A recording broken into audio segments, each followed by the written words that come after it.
We publish Singapore Poems, Love, that is written by actually non-poets, and because we are encouraging people to write and not be afraid of writing, that poetry is not the rights of a certain group of people. Everyone should be encouraged to write. So we compiled that and we translated together with a group of us, a committee of us. So I do a few things. So I see myself more as an independent publisher more than a translator. So there's also Kota Air Mata, that is Muhammad Latif Muhammad, which we are putting in a pipeline to actually translate. It's actually a novelette, and we are working on that, translating that, and hopefully putting in a bit more graphics to encourage more people to read it, because I think the work has not gone out more than it should. Yeah. Thanks, Azizah. We'll come back to some further queries and questions and press you a little bit more. And we move on to John. John, will you tell us a little bit about, again, your own journey and that of Lontar, with which you're so well associated? It's been a long journey, Gareth. But as those of you who are here this morning, I already related that Lontar Foundation was established in 1987, primarily for the purpose of introducing Indonesia to the world through literary translation, as a way of balancing the media, generally negative media coverage about Indonesia at that time. Also, because I studied French literature in college, I studied Russian literature in college, all through the medium of English. And I firmly came to believe that if you're going to introduce a country to the Western world, you have to start at the educational level. And by concentrating on all commercial publishers today want the hot, what's hot, well, who's good, that kind of thing. But if you're going to study, American literature, you have to go back to Hawthorne, you have to go back to those things. And so just when we started the Lontar Foundation, I and 4 Indonesian authors, we made a conscious decision to try to introduce the classics to the world as well as the contemporary. During this process, it's now been 30 years, a lot of things happened. When I started the foundation, I never had any idea that I would be around 30 years later still doing this, but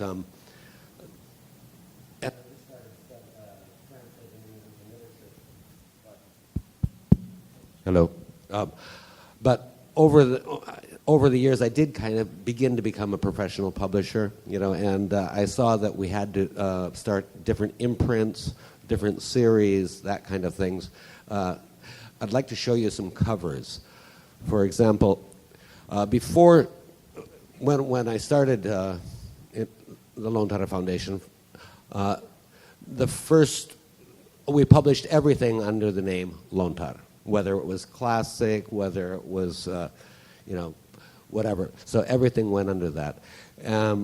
But then later, we also established Amana, because in the process of putting together works in English, we collected all these works in Indonesian, Malay, and publishers wouldn't publish them, like this anthology of Indonesian drama.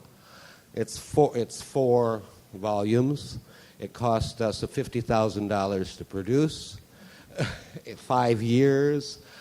No publisher would do that kind of thing. Babad Tanah Jawi is a 6-volume thing, over 1,000 pages. Di Negeri Orang is exile literature, which no commercial publisher would touch. So that's why we started Amana. And then the next one, Go Down, which is, of course, a Malay word that went into English. But books that we felt were relevant to the local audience, and commercial publishers were not going to publish them either in Indonesia. So Michael Batikiotis is the painter of lost souls, and books of poetry and novels. But then when I was planning the literary program for the Frankfurt Book Fair in 2015, where Indonesia was guest of honor, I did a survey, and it was clear that we did not have enough living authors represented in English. We had concentrated so much on the classics, that we had no hot bodies to put on stage.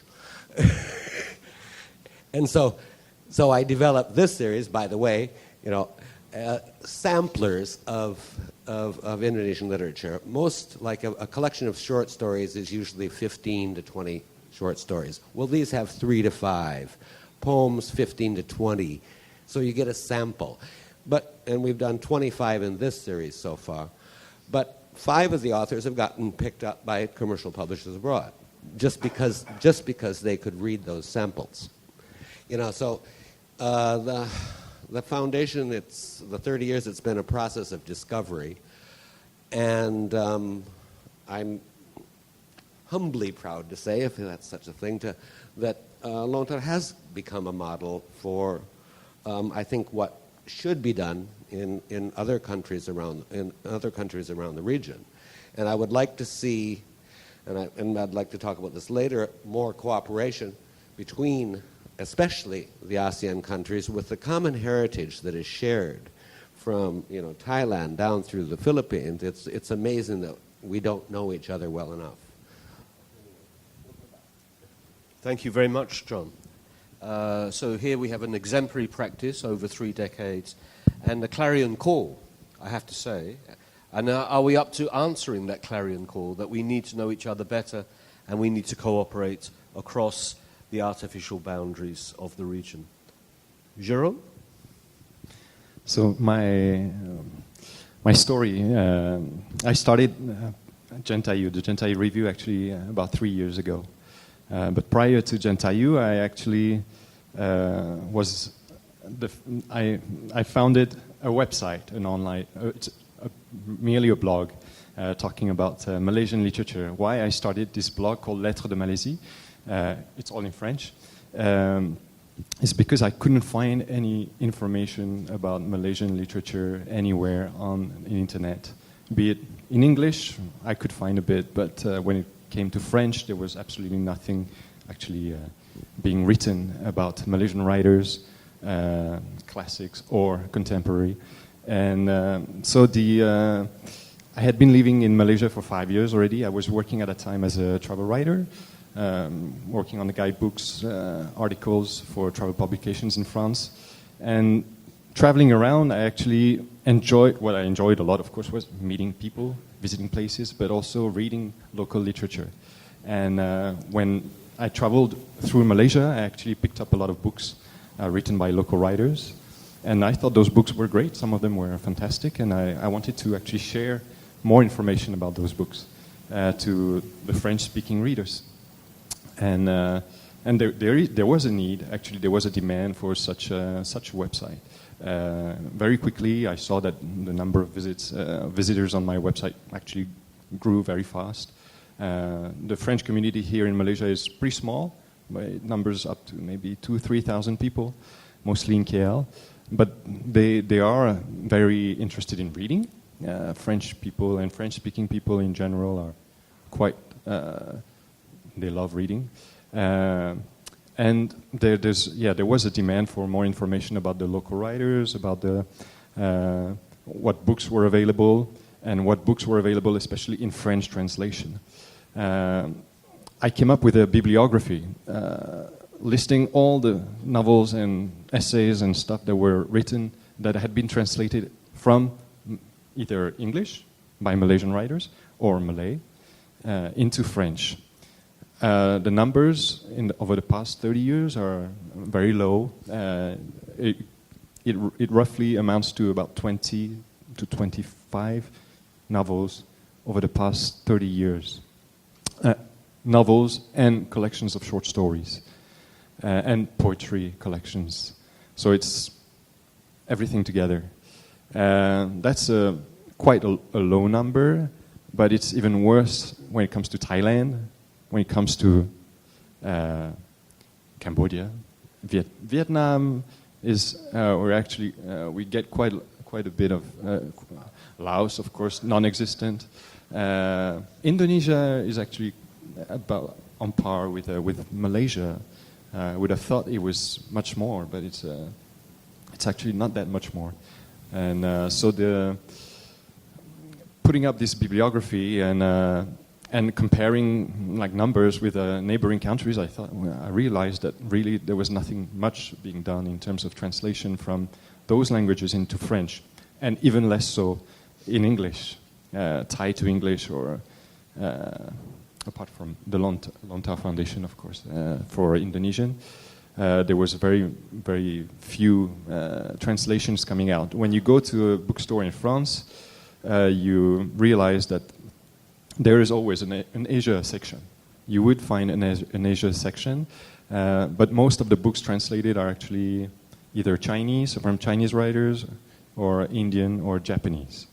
There's a trend now with South Korean writers, but when it comes to the rest of Asia, Southeast Asia in particular, Central Asia, there's basically almost nothing being done, or very, very little being done. So I thought about it, and I was, at the same time, I was like also browsing through journals. I was visiting websites like Asymptote, which I thought was fantastic. And so I basically came up with this idea of maybe launching my own little journal. And so the next step was to actually find the translators to help me translate all these languages. I found plenty of Chinese to French translators, and a lot of them like ready to translate. I mean, the Chinese world is huge, of course, in terms of literature. There's not only China, there's Taiwan, there's Singapore, there's the diaspora. And so I found a really plenty of translators from Chinese to French who were willing to work for Gentayu. But then, when it came to other languages, it was a bit tougher. Malay, can find one or two. Thai, one. And he's an old-timer, and I don't think he's going to do that for much longer. So the new generation of translators from Thai to French is still to be found. And other languages is also quite difficult to find, like Khmer. I found one, and he's not interested in translating Khmer literature anymore. He's traveling through South America at the moment. So yeah, it was difficult to actually find those translators, but all of them, once I found them, were all very willing to share. And they all had plenty of ideas, plenty of authors in mind that they would want to introduce to the French-speaking readers. And so once I got that momentum going with them, I put up my first issue of Gentayu, which was on a given theme. Every issue comes out on a given theme. The first issue was on youth and identities. The second one was on cities and violence, etc., etc. And youth and identities, was put up actually rather quickly. Plenty of stories, and I decided that I wanted more than just stories. I wanted each of the stories to be illustrated. So I actually also showcase illustrators' works, Asian, all of them, and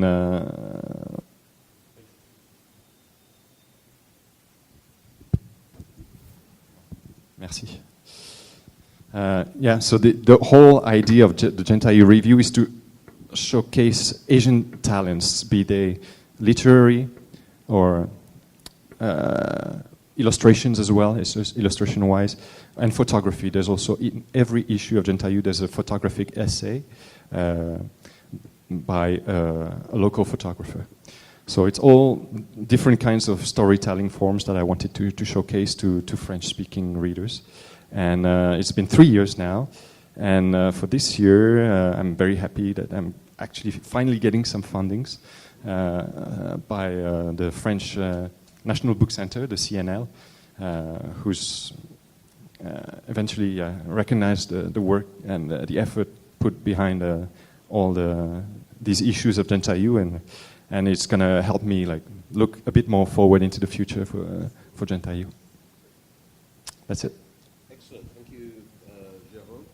And finally, in this introductory session, let's ask Khalid to give an account of his own journey. Thank you. since I have spent several hours in writing down my confession, so I better read it, for fear that we might get lost in translation. I consider translation or translation movement as a major cultural force and as a major force in culture and civilization. The Greek philosophical and scientific heritage was preserved and cultivated as a living intellectual enterprise by the Arabs through translation movement in Baghdad in the 8th century of the Common Era.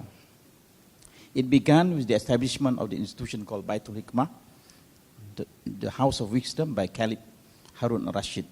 Without the translation of the works of Aristotle and other Greek philosophers into Arabic, there would not have been an Avicenna, the greatest Islamic philosopher, and Al-Ghazali, the greatest Islamic theologian, or as well as Averroes, the greatest Aristotle commentator. Several hundred years later, in turn, it was the translation of the work of Avicenna and Al-Ghazali as well as Averroes into Latin that provoked a response from the greatest medieval Christian theologian, philosopher Thomas Aquinas. Aquinas' rational theology contributed in no small measure to the birth of enlightenment that inaugurated the birth of modernity that we all share today. The historical trajectory is what inspired me to pursue translation not merely as an ordinary literary activity, but as a movement with a cultural agenda. Translation activity should not be carried out without a clear conception of intellectual and cultural role of the mind in shaping society and nationhood. So what is the primary fundamental cultural agenda for Malaysia in which translation could contribute? I think it is modernity, a modernity that is rooted in the Enlightenment. I don't intend to open a can of worms here. The continuing debate on the Enlightenment for or against has its own usefulness by itself intellectually enriching. One of the earliest cultural texts translated into Malay by AKD was Vast East of Klerung. What is Enlightenment by Immanuel Kant? By no other person than Pauline Fan. How could this tiny text would help us define Malaysia's cultural agenda? I think this come out in the first paragraph of the translation done by Pauline Fan, which is the title was Apa Itu Pencerahan. A year before he died, in 2014, American historian James McGregor Burns published his last work, Fire and Light, with subtitle, How the Enlightenment Transformed Our World. Malay translation of the work was published by AKD last year. The book answered the frequently asked question, what is the relevance of the 3-century-old tract? Our democracy, the liberal political and economic order that we dream of are all rooted in the Enlightenment. More important than Kant, it was John Locke's 2 treatises on civil government that defined the political philosophy of the Enlightenment. My generation, or our generation, reached its true manhood with the Reformasi. There we emerge from our self-imposed immaturity, Selbstverschuldeten Unmündigkeit. Genuine democracy would not arrive until we have legitimate right of dissent. This is the core of Locke's thesis. The Malay translation of the Locke second thesis on civil government by Hairul Anam was published surrounding the event that led to the collapse of the Pakatan State in Perak, would inject into Malaysian democracy the fundamental ideas of civic political order. Of the many translations published by AKD, it was Ali Abdul Razik Islam wa Usul Hukm, Islam and the Principle of Government, that generated the most controversy. It was renowned in a past used muktamar and ridiculed by a young Islamic scholar who later became a mufti. Well, the culprit was here, Mustaqim. It was the translator from Arabic, Mustaqim was I would say, a reluctant ustad graduating from Jordan, and the other translator was a graduate of Al-Azhar University. The book is perhaps the most controversial in the entire Muslim world, that is still divided between the ideologue of Islamic State and advocates of the liberal pluralist democracy. The fact that the translation has been reprinted several times is an indication that the liberal ideas of Ali Razik are gaining traction among the youth. The translation and many translations of IKD are at the forefront of the great cultural debate, cultural persuasion for the survival of liberalism in Malaysia. Some of the leaders of past who denounced the translation have now left the party and formed Amanah. Some of them even renounce their past Islamist agenda. But the clouds of ambiguity still hovers over their head. To the liberal and not to be liberal or not to be liberal, that is the question. In the wake of the Majlis Ulama Indonesia fatwa against liberalism in 2005, liberalism has become suspicious among Malays and Muslims in this country, and the country has taken the path of reactionary conservatism. Even the Prime Minister Datuk Sri Najib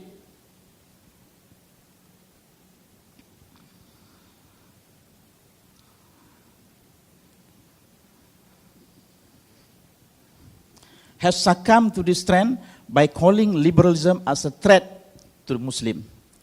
Isn't he aware that one of the greatest legacy of his father, Tun Abdul Razak, was the national ideology called Rukun Negara, which envisaged a liberal social order? Some brave souls have stood up to resist the trend. They include the so-called Malay liberals dubbed as G25. But again, their attitude is of reaction to reactionary conservatism. The battle cannot be won without positive education. They have to dig deeper into the ideas found in the two great books of the last century, Liberalismus by Ludwig von Mises and Road to Serfdom by Friedrich Hayek. The first was translated from German by Pauline Fan and the second from English by Al-Mustaqim.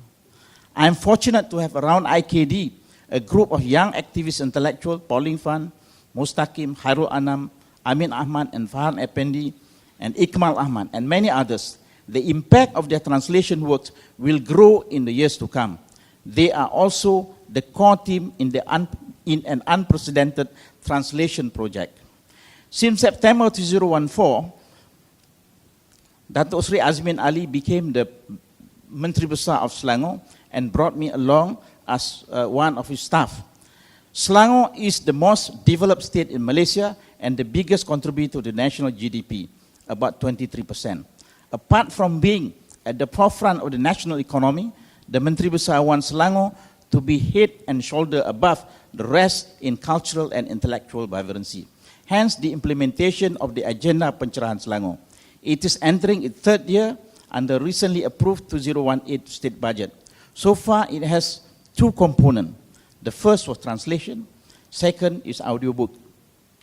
The first year translation project is completed and 13 books have been published, which include 3-volume biography of Abraham Lincoln, Voltaire Treatise on Tolerance, Descartes Discourse on Method, and biography of Gus Dur.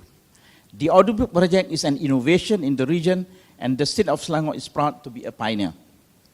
The emergence of audiobook is a game changer in the life of the mind.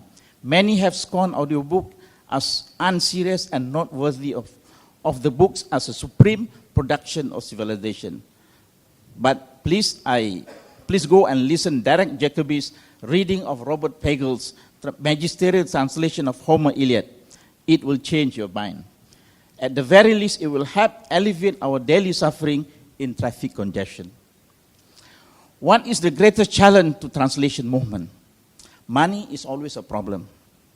Institute Terjemahan Negara has all the money, but does not solve the problem.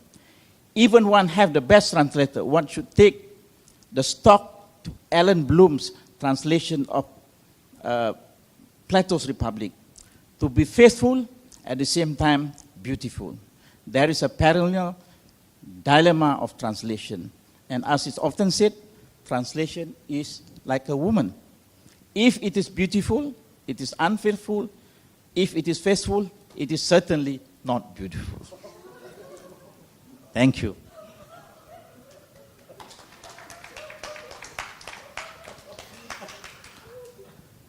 I'm not often stumped for words. And I'm wondering why the last comment was the only one to get a round of applause. What does that tell you about the audience we have assembled here this afternoon? Let's come back. There are many, many interesting things. And you are not going to open that again. Okay?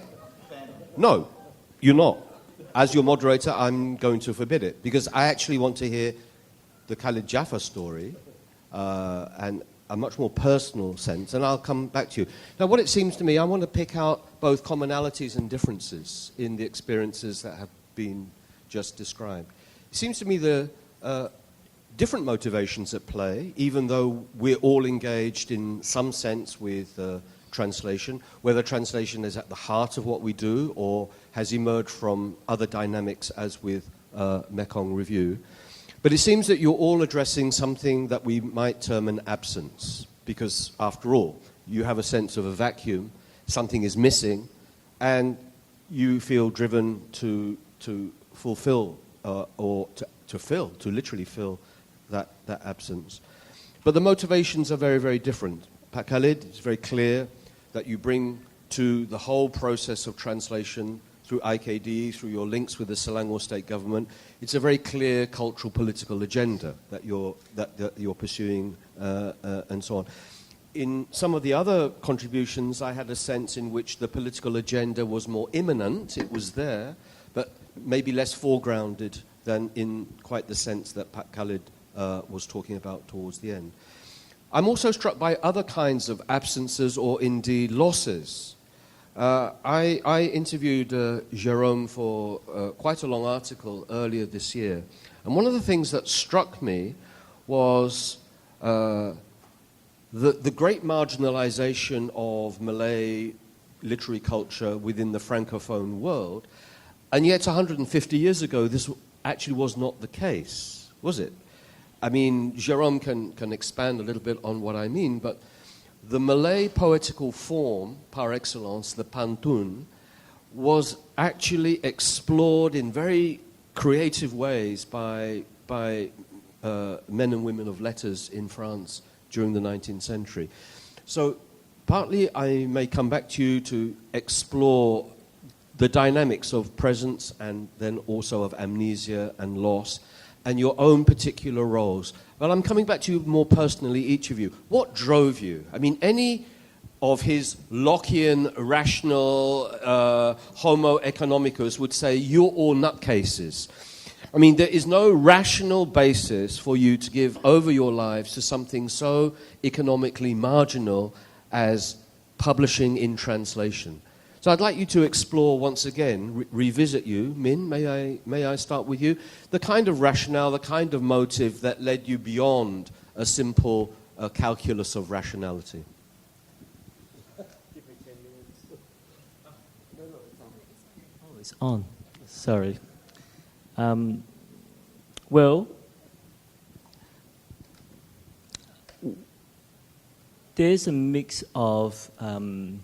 I've been a freelance journalist for God knows how long, and so there's a mix of rational thinking that is making some money, and also there's a bit of a romance in it all. Really, I make a lot of my decisions, so-called, by instincts, really. When I see a chance, and like, for instance, I told you earlier when I started the Mekong Review, I saw there was a supply of writers and creative people wandering around the streets of Phnom Penh. I'm not a business person. I didn't look at the demand side, but I saw the supply, and that was important for me. You couldn't create a magazine without the writers and the artists. And the demand question was just a matter of hope. Hopefully they will come. It was the same with Mekong translation. It was hearing over that mill in Saigon when David was telling me about this writer that he's been working on, whose book, Crossroads and Lampposts, that he's been working on for 5+ years. This book was, the manuscript was written in 1966. It was handwritten and was handed into the Hanoi authorities because the author had asked the authorities for permission to interview the former soldiers of the French colonial empire. After 1954, they lost, and so all the Vietnamese soldiers who fought for the French were in prison in the infamous Hanoi Hilton. And he sought permission to interview these inmates, and they gave him permission on the condition that he gives them the manuscript after he's written this book. So he finished the book in 1966, handed it to the authorities, and the authorities kept the manuscript for 20 years. 22 years. In 1988, they gave the manuscript back to him. And so he spent 2 more decades tinkering with the manuscript, and finally it was published in 2007, I think. And so by which time the author had died, and it was instantly recognized as a classic of Vietnamese contemporary literature. And so although it was written in 1966, it was only published recently, and so there's no English translation. And so not many people have outside of Vietnam have heard of this book. And so when I heard it for the first time, I was instantly seduced by the idea that I could help bring it into English. And so there was a sort of certainly a bit of vanity involved there, but I love the romance of it. It's no way to run a business, I'm sure, but that's why we're here.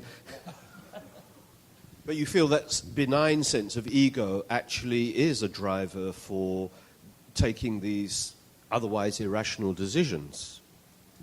I think so.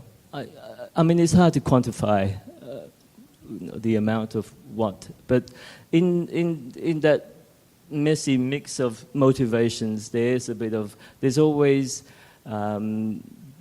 there's the we're in the business of journalists in particular being first to the story, and certainly that impulse of being first to that story drove me, because I felt that I was privileged being in Hanoi, speaking to these writers who were telling me this story that not many of you guys would have been privileged to hear. And therefore, I felt that was something that I could exploit, that knowledge, and wanting to be first with the story. And also having that confidence of knowing how to make it happen. Having been a publisher of magazine only, but been a publisher for since 2001, I never see it as a problem with a publication now, because it's in me, and so that was a natural. And the third element, I guess, is always the hope that this is gonna make it. This is the one that's gonna bring the bacon home. I mean, it's an elusive delusion, but there you are. All those things come together. That was a very haram analogy, by the way. Azizah, I'm going to ask you a similar question, but of course, you're situated in a very interesting and, in some ways, in contrast to Malaysia, a very different cultural milieu, because in Singapore, of course, Malay ethnic community, and therefore the language, culture, literary production, is actually minority in a very Sino-centric and Anglo-centric world order. Was that one of your own motivations in terms of bringing in Singaporean Malay literary culture from putatively the margins of it? I mean, is that part of it? So is there, beyond the personal, is there also a political agenda there, or a broader cultural political agenda? Yes, one of the dimensions. I think I wanted the works to be known beyond first the Malay community, but personally, when I first started, I felt my own community didn't know my authors and my canon writers. So it started from that. It started for me with my peers and say my juniors and my students not knowing who our canon writers are, and they don't know who they look like, they don't know the works. I was like, I guess I took it as a calling for me to contribute to, like, you know, in whatever small manner I can, to support the whatever ecosystem, if we have an ecosystem, to publish these works that are not taken up by the major publishers. So it started from that. So, and then I went into translation so that we can, of course, reach out to a bigger audience. And it's sad to also say our own native speakers don't really speak very, very well fluent Malay. So sometimes they respond well to the English translation, but to me, at least they are starting to read. At least they're starting to get to know our writers, right? And hopefully down the road, we immortalize the spirit of the work. Yes, through translation, immortalizing that spirit of the work. And hopefully, out of 10, maybe 1 or 2 of them will get back and read the original writing or the author. That's a utopian and a dream that I hope we will reach through the small little contributions that we do as the collective. So that came from that, a personal observation, and then publishing, and then hopefully translating, and of course beyond the Singapore borders, because there's no way I can live just with translation. I think throughout the last few sessions I've said, I think we've come to a unanimous agreement that we can never live alone with translation and publication. The only reason why I'm still here is because I have a full-time job. Right? There's no way, right? So like Deborah Smith, who translated Han Kang's The Vegetarian, I said, right, it's traditionally invisible and, what did you say? Terminally unpaid, underpaid profession, which is so true, right? So, but the translator's work, it's really important, and we have to keep doing it, right? So it's one of the things that we do and we hope to continue doing. So that's one, reaching out to the bigger audience and not stopping at just print, but engagement, discursive, and appreciation. I'll come to that. I think we'll speak about dissemination in a while. Absolutely, yeah. Absolutely. But you've already flagged up, I think, a very important issue. The doyen of Malaysian independent publishing is actually in the house. He walked in a little while ago. So I hope he was listening very, very intently when you said that the role of the translators is absolutely crucial to the kind of progressive publishing project that we are about. Welcome, Pak Chong, to Penang. John, again, we'll return to you. Again, it's about motivation, both personal drives and so on, ambitions, but of course always set within the larger context of the political, cultural, social milieu in which you found yourself 30 and 40 years ago. Mm-hmm. Yeah, I'd like to add to Azizah's comments. Very nice comments. Staying in the field of translation, staying in the field of publishing Indonesian literature and translation is a work of abstinence. I mean, stubbornness. You know, I'll be damned. You know, I've invested all this time. I'll be damned. You know, if somebody's not going to get it at some point. But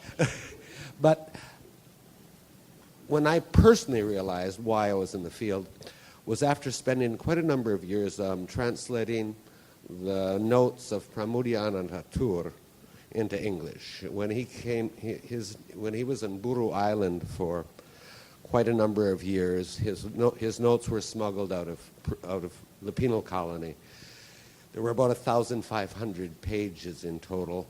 I translated all of them, but then edited the book, added new things, came up with like a 400-page novel, which we published first in New York in 1998, 1999.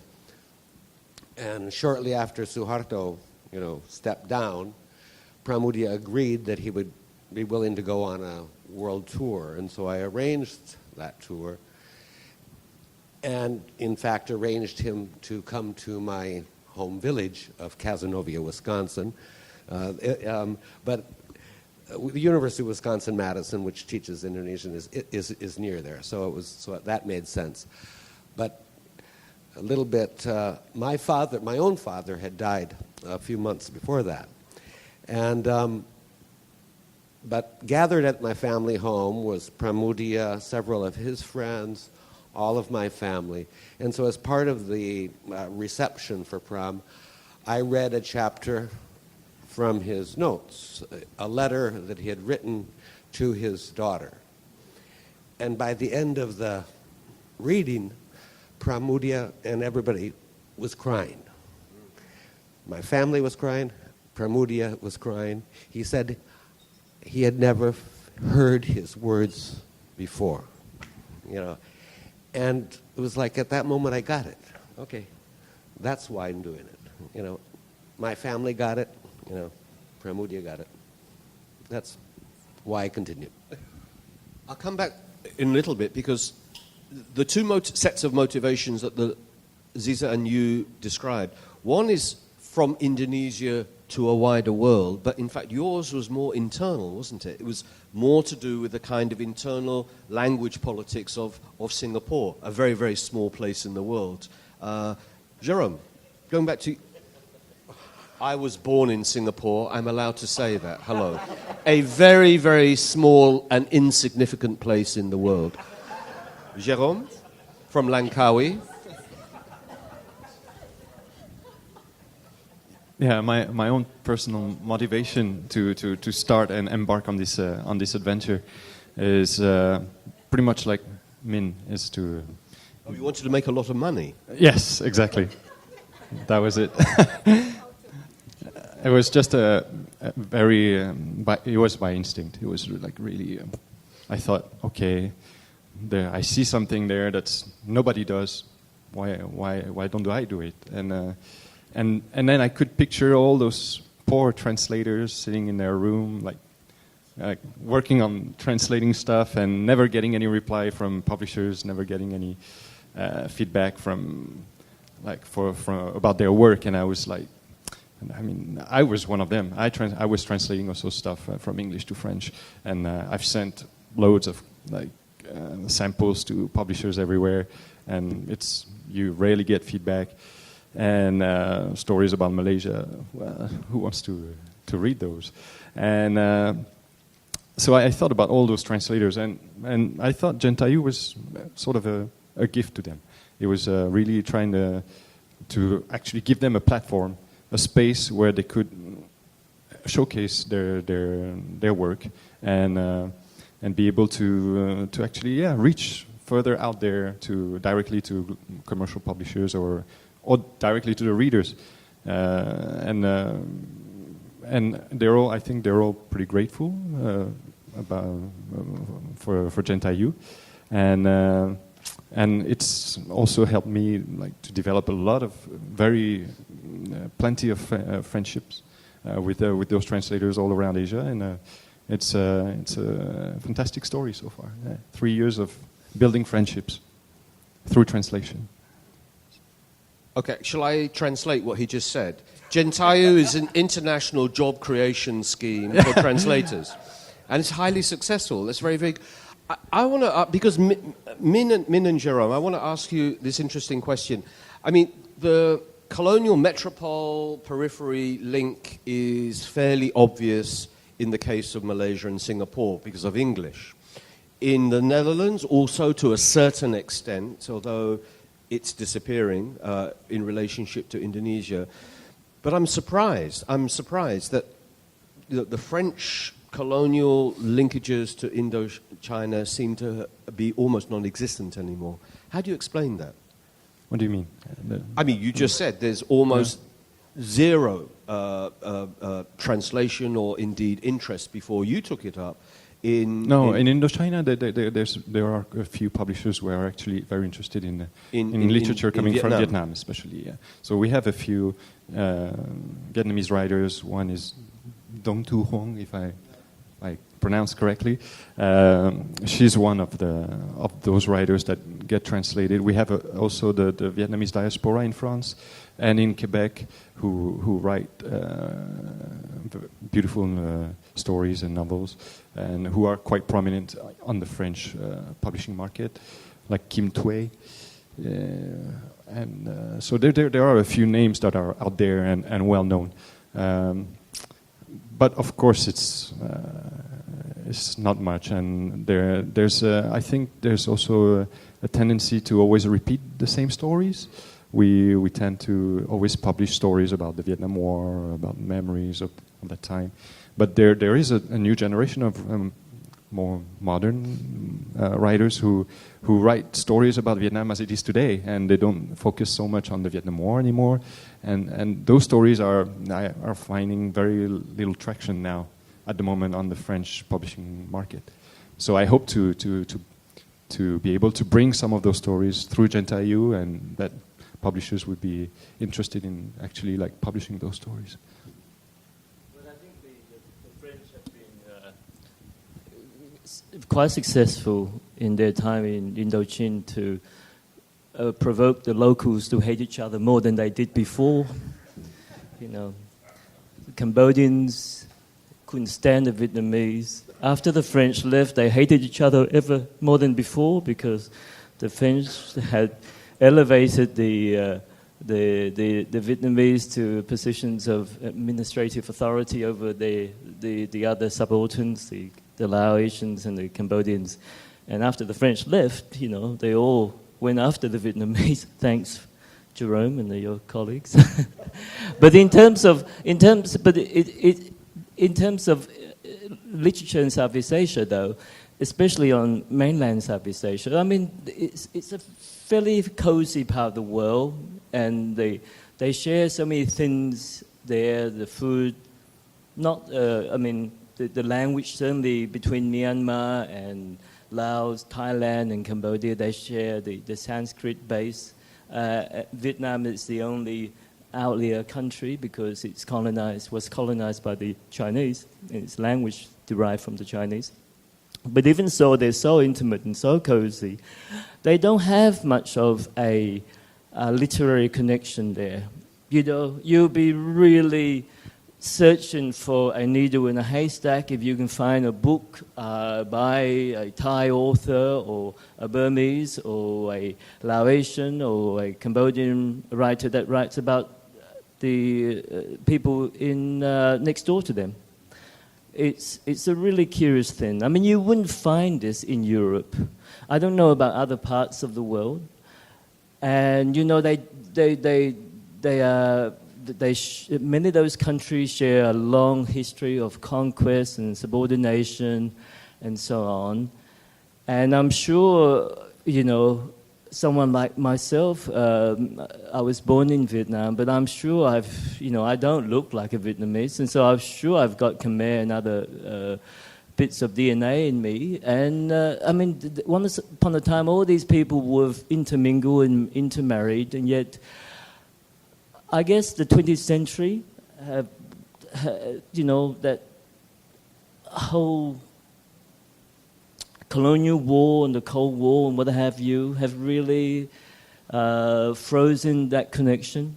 But I think slowly that will come back. The filmmakers have shown the way. They're starting to connect and see each other and talk to each other. And hopefully the writers will do too, at the same too, in a short time.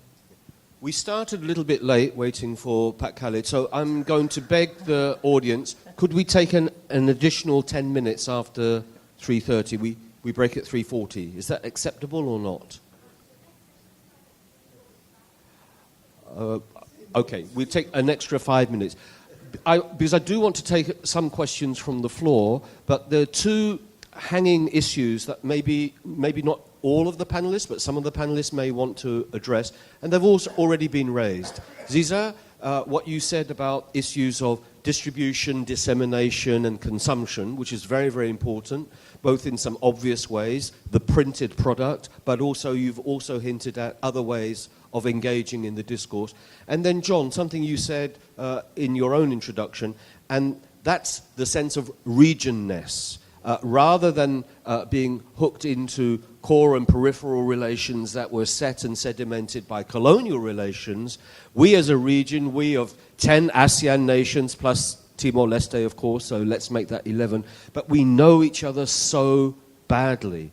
Let me just reiterate, the causeway is a mile long, and I often feel that that's an enormous, enormous distance. So maybe very briefly, if I can ask each of you, and I'll start with you, Pat Khalid, to address those issues, not of the of the distribution, the dissemination, and the discourse around what you produce, and the issue that John mentioned, which is how can we build a greater sense of region-ness in literary production and in the book trade, if you like?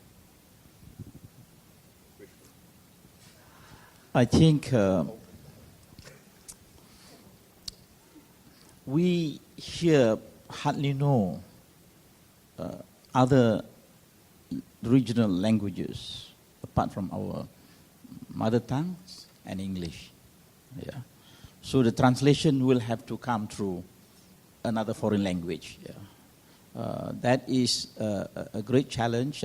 There's yet to be awareness among the leaders, even among cultural leaders, to resolve the problem.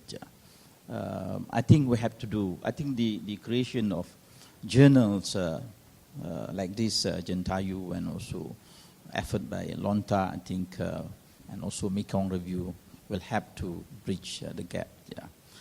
Before I close, I just want to respond something quite differently, because most of the panelists have been speaking about presenting themselves to the world, or foreigners like John presenting Indonesia to the world, but I'm more concerned about presenting the world to my country. Of course, the world is presented through Hollywood, through rock music into our country. But much, I think the crassness of that kind of presentation of the outside world, America, Europe, to local population, I think have raised so much problem. Unless the local population, the Malaysian, are aware of much deeper thing, much nobler things, as presented by great work of literature, great work of philosophical reflections. I think that the problem of misunderstanding will continue.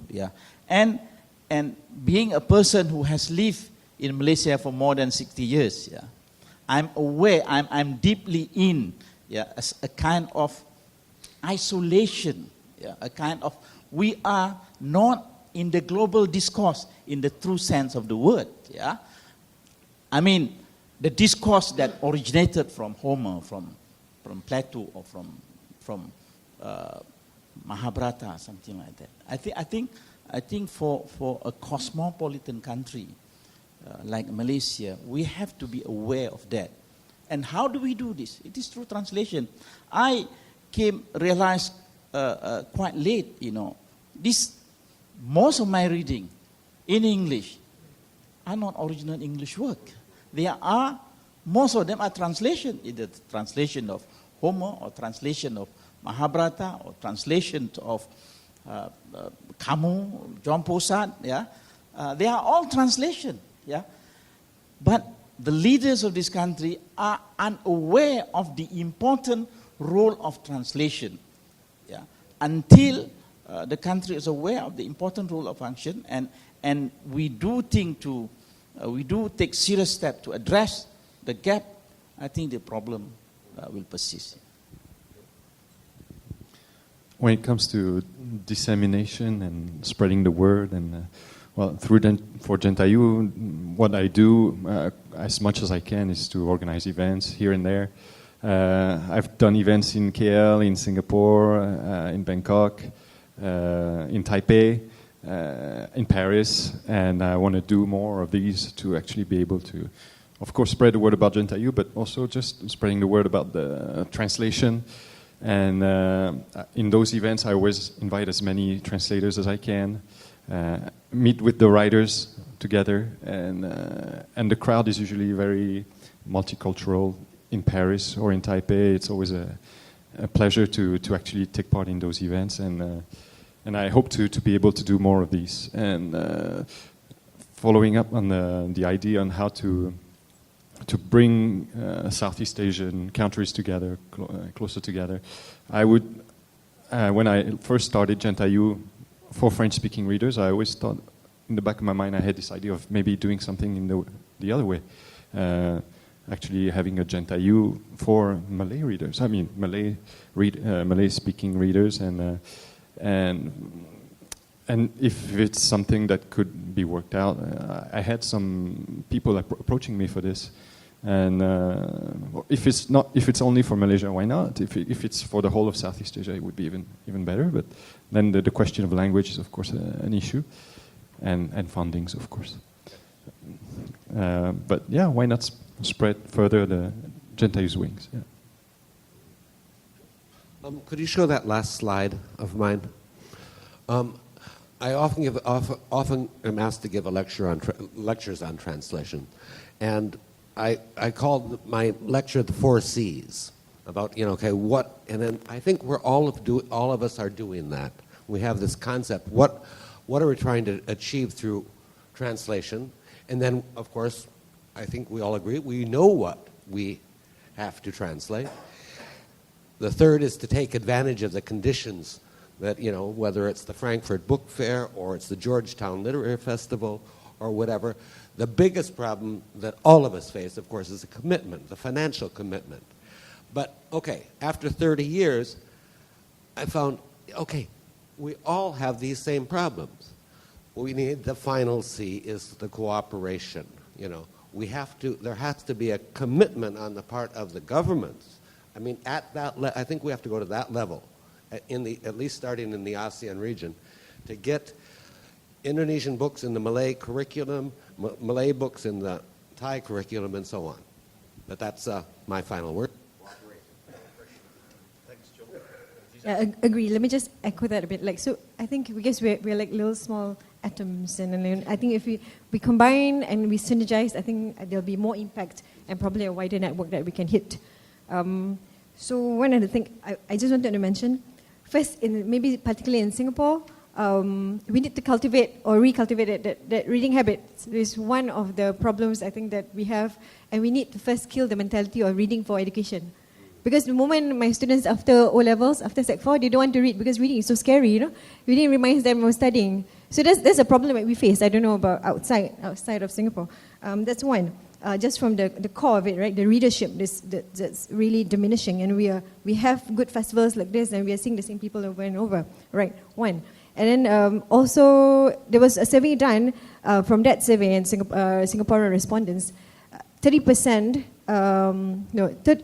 actually go and buy books. Although 70% said they would love to buy a book, but in actual fact, 30% of the same respondents actually buy a book. And then there's another survey, like over a year, only half Singaporeans actually read a literary fiction. So, which is, to me is a problem. How do I continue publishing and translating when I do not have a culture of reading? So that's one. The other thing is, I think we also, besides synergizing, I think we can also upscale in terms of strategic marketing. How do you reach out beyond our racial boundaries, our language boundaries? And because I feel that in the translation world, it's still very much anglicized.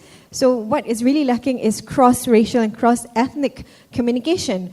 Just within the Singapore context, that I can speak a bit more of, is like we're not speaking among ourselves, or we're not reading each other's work. Like the Malay, the Tamil, the Chinese, with so much work, it's not going there, it's not going that way. We're just busy. Of course, it's economic driven, much of it, because we're translating everything to English, because obviously we can reach out to a wider network, right? So there is this gap that across ethnic we're not doing. It's something we could possibly look at, right? Across Singapore, to Malaysia, Indonesia, I think it's something that we can look at if we synergize our little energy and put together. What else was this? Last one. World peace. In interdisciplinary platforms, I think we need to look at cross-sector collaborations. Like I said, dissemination is not only about getting the books printed. We also need to look at the digital media. We cannot run away that it's coming and the wave is huge. So instead of blaming internet for being a distraction, why not use it and leverage on it and work up on our digital media content and how we can reach out to a wider audience, the global audience, right? And also things that I'm doing on the side is how do we get these works, how do we give visible platforms to the authors, to the writers, get it performed, get it read, have readings, have more engagement with audience, where the audience know who wrote this book, put a face to the name, and get these works heard. So poetry shouldn't just be written and put on the shelf. It should be read and performed. And just like plays and all. So, of course, I have to mention the last work that I published is this collection of beautiful plays by Idly Mosbet, which is, she's a beautiful writer, playwright, what have you. And she's been around for 10 over years, and she finally got her compilation of plays, compiled, and it was an honor to have worked with her. And of course, we've got the book at the bookstore. Thank you, Gerak Budaya. Yeah, just a bit of airplay. Thank you, yeah, so that's it. Thanks, Azizah. And Minh, I think it's quite appropriate you'll allow, because the magazine, by definition, is about reaching out across the region. And in fact, you're entering the second phase because your sense of regionness is now broadening. So could you say a little bit about cooperation? John's final C, cooperation. Oh dear, that's difficult. The reason it's difficult because I work on my own, just like some kind of an animal in the cave. And I reach out to writers without really thinking of their background. Sometimes, I read, like for instance, if I wanted to write a piece on underwater knitting or whatever, I read exhaustively on all the experts who have written on that subject, and then find a person and narrow the field down to a person who specializes in Southeast Asia or Malaysia and Singapore. And then I look at the artists and who would be able to illustrate that. Now, in terms of cooperation, that's just artists working on something that they love. I look at their ability to render whatever they do, and as a result, sometimes you do, and the cooperation is seen on the page. You have a writer from Indonesia, a photographer from Singapore, the sub-editor is in Cambodia, the designer is God knows where, and so on and so forth. And there's around 5 people from 5 different countries that come together and work on that article. Yeah. So, I'm sorry, not much of a diplomat. No, he founded a magazine called The Diplomat, and we were still wondering why or how. Listen, I think I'm going to make a big apology, so don't diss me when you leave the room. We don't have time for questions. So I apologize as your moderator for that. However, it's early in the festival. The 5 wonderful panelists will be around unless they suddenly go on Jaafar Sadiq's Kazakhstan tour around all the eating houses of Georgetown, which is, of course, possible. But they will be around. Mekong Review, some of Azizah's publications. Absolutely, we have a good collection from Lantar, brought in by John yesterday. Of course, Jérôme and Jean-Caillou are here, and we even managed to find some very rare copies of Pak Khalid's only book in publication. So all of their work is available downstairs in the bookstore. Thank you very, very much for coming to listen, and please continue the conversation outside the hall. Thank you very much.